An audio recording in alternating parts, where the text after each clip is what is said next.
I agreed to house sit for a friend, but something strange happened with their dog. Now I'm haunted by what I saw and can't shake the feeling that something wasn't right. It's been about a week since all this went down, and I just can't seem to get it out of my mind. A close family friend needed someone to house sit while they were off on vacation. I'd done it a few times before, so they reached out again to see if I was up for it. Since I could use the extra cash, I didn't hesitate to say yes. They've got a pretty nice place way bigger than mine, at least twice the size.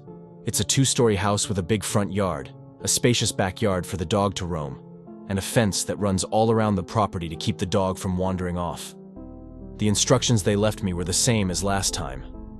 Feed the dog in the morning, let him outside while I was at work. Then in the evening, let him back in and feed him again.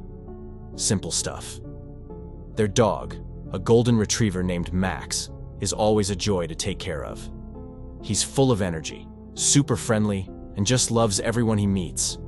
Honestly, that was the whole gig. As long as Max was happy and fed, I was doing my job right. Easy money. All right, enough backstory. This all happened on the last night I was there, right before the family came back. That day, I fed Max and let him out in the backyard before heading to work. I gave him a little extra food since I knew I'd be coming home later than usual. By the time I finally got off work, the sun was nearly gone, and it was getting dark. I punched in the gate code, drove onto the property, and parked my car. That's when I noticed something wasn't quite right. Max usually runs up to greet me as soon as I get back, but this time, he was nowhere in sight. I brushed it off, thinking maybe it was just because I came home later than usual. When I walked into the house, I saw Max sitting outside by the sliding glass door that leads to the backyard. He wasn't moving, just sitting there, staring into the house. It struck me as odd since he's usually jumping at the door, excited to come in, grab some dinner, and get some attention. Still, I ignored it and went to fill his food bowl before letting him in. Normally, when he sees me doing that, he goes wild, like it's the best thing ever. But when I glanced back, there he was, still sitting, still staring, not moving an inch. Without thinking too much about it, I opened the sliding glass door, and he came inside.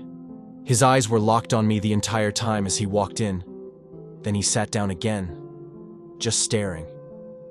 He didn't go to his food bowl, didn't lie down in his bed, just sat there with that blank, unwavering look.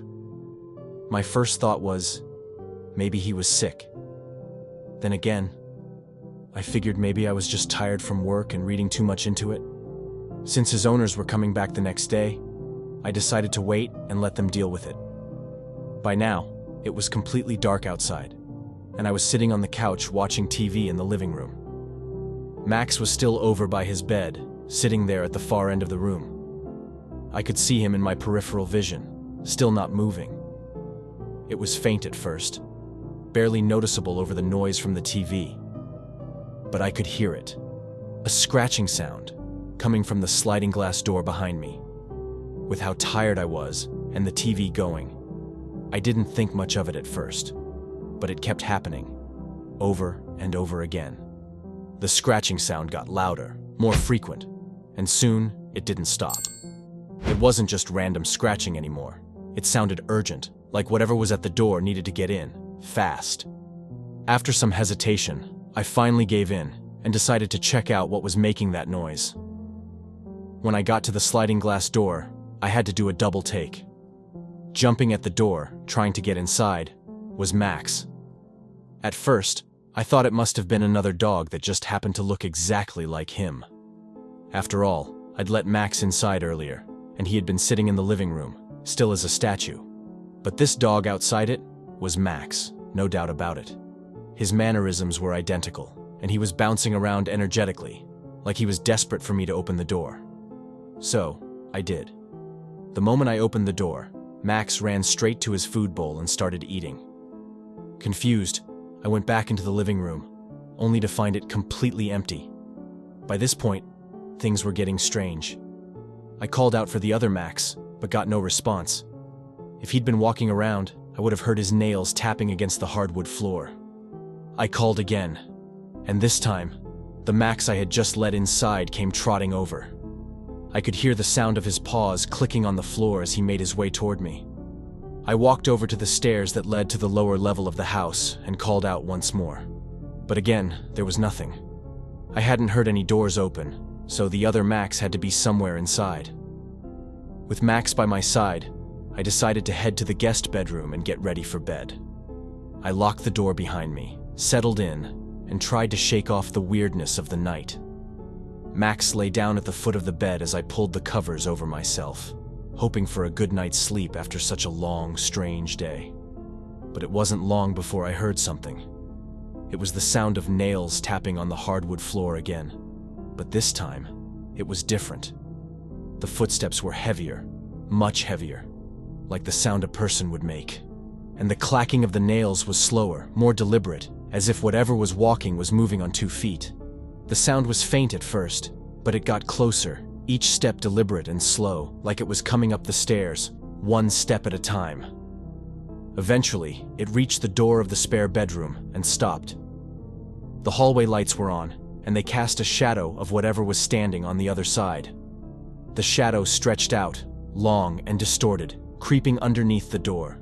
It just stood there, completely still, mere inches away from the locked door. The only comfort I had was that the door was closed, bolted with a flimsy lock. All I could do was stare at the door, trying to calm my pounding heart. Eventually the sun came up, and the house was bathed in daylight once more. I heard the rumble of the garage door opening, followed by the sound of car doors shutting. Max jumped off the bed and waited for me to unlock the door. My hands were trembling as I slid back the bolt and slowly opened the door to reveal an empty hallway. Max darted out but stopped at the top of the stairs, sniffing the steps. My heart started to calm down, and I hurried to get dressed before the homeowners came inside. I didn't want to come across as crazy, so I kept quiet about what had happened the night before. Oddly enough, Max didn't rush to greet his owners. Instead, he went downstairs. After some polite small talk, I packed up my things and got ready to leave. As I was saying my goodbyes and heading toward the door, I glanced back. There was Max, sitting motionless at the top of the stairs, watching me with those big blank eyes.